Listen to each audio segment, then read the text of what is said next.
ஆப்கானிஸ்தானின் பாக்டிகா மாகாணத்தில் பாகிஸ்தான் நடத்திய எல்லை தாண்டிய வான்வழி தாக்குதலில் 3 இளம் ஆப்கானிஸ்தான் கிரிக்கெட் வீரர்கள் உயிரிழந்தனர். இதற்கு இந்திய கிரிக்கெட் கட்டுப்பாடு வாரியம் தனது ஆழ்ந்த வருத்தத்தையும் இரங்கலையும் தெரிவித்துள்ளது. போர் நிறுத்த ஒப்பந்தத்தை மீறி நடத்தப்பட்ட இந்த கோழைத்தனமான தாக்குதலுக்கு கடும் கண்டனம் தெரிவித்துள்ள ஆப்கானிஸ்தான் கிரிக்கெட் வாரியம் பாகிஸ்தானுடன் நடைபெறவிருந்த முத்தரப்பு T20 தொடரிலிருந்து விலகுவதாக அறிவித்துள்ளது. இது குறித்து விரிவாக பார்க்கலாம்.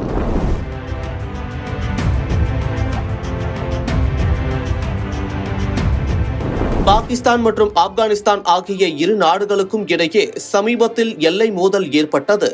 இதில் இரு தரப்பிலும் பல இழப்புகள் ஏற்பட்டதை தொடர்ந்து இரு நாடுகளுமே சமரசமாக பேசி 48 மணி நேர போர் நிறுத்த ஒப்பந்தத்தை அறிவித்தனர். ஆனால் அந்த ஒப்பந்தத்தை மீறி பாகிஸ்தான் ராணுவம் ஆப்கானிஸ்தானின் பாக்டிகா மாகாணத்தில் உள்ள உர்குன் மற்றும் பர்மால் மாவட்டங்களில் வான்வழி தாக்குதல்களை நேற்று நடத்தியுள்ளது. இந்த தாக்குதல்களில் 10 பேர் உயிரிழந்ததாகவும் அதில் 3 கிரிக்கெட் வீரர்களும் அடங்குவர். மேலும் 12 பேர் காயமடைந்துள்ளதாகவும் சர்வதேச செய்தி நிறுவனங்கள் தகவல் தெரிவித்துள்ளன.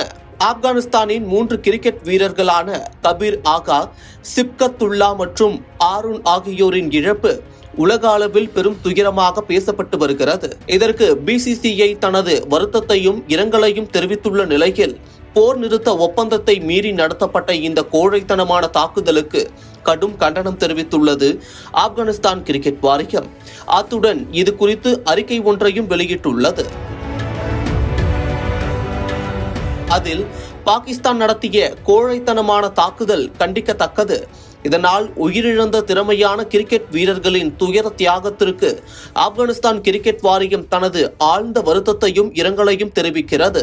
மேலும் இது விளையாட்டு வீரர்கள் மற்றும் கிரிக்கெட் குடும்பத்திற்கு ஒரு பெரிய இழப்பாகும் என்றும் இந்த வீரர்களை இழந்த குடும்பங்களுக்கும் பாக்டிகா மாகாண மக்களுக்கும் ஆப்கானிஸ்தான் கிரிக்கெட் வாரியம் எப்போதும் ஆதரவாக இருக்கும் என்றும் தெரிவித்துள்ளது. அத்துடன் இனி பாகிஸ்தானுடன் கிரிக்கெட் ஆட போவதில்லை என்றும் பாகிஸ்தானுடன் நடைபெறவிருந்த முத்தரப்பு T20 தொடரில் இருந்து விலகுவதாகவும் அறிவித்துள்ளது. பாகிஸ்தானின் தொடர் நடவடிக்கைகளுக்கு எதிரான இந்திய அரசின் நிலைப்பாட்டால் பாகிஸ்தானுடன் இருதரப்பு தொடர்களில் விளையாட இந்தியா மறுத்துவிட்டது. இருப்பினும் ICC மற்றும் ஆசிய கோப்பை போட்டிகளில் இரு அணிகளும் மோதுகின்றன. இருப்பினும் சமீபத்திய போட்டிகளில் இரு அணிகளுக்கும் அவர்களின் கிரிக்கெட் வாரியங்களுக்கும் இடையே பதற்றங்கள் நிலவுகின்றன. ஆசிய கோப்பையில் இரு அணிகளுக்கும் இடையிலான 3 போட்டிகளின் போது இந்திய T20 கேப்டன் சூரியகுமார் யாதவ் பாகிஸ்தான் அணி தலைவர் சல்மான் ஆகாவுடன் கைகுலுக்கவில்லை.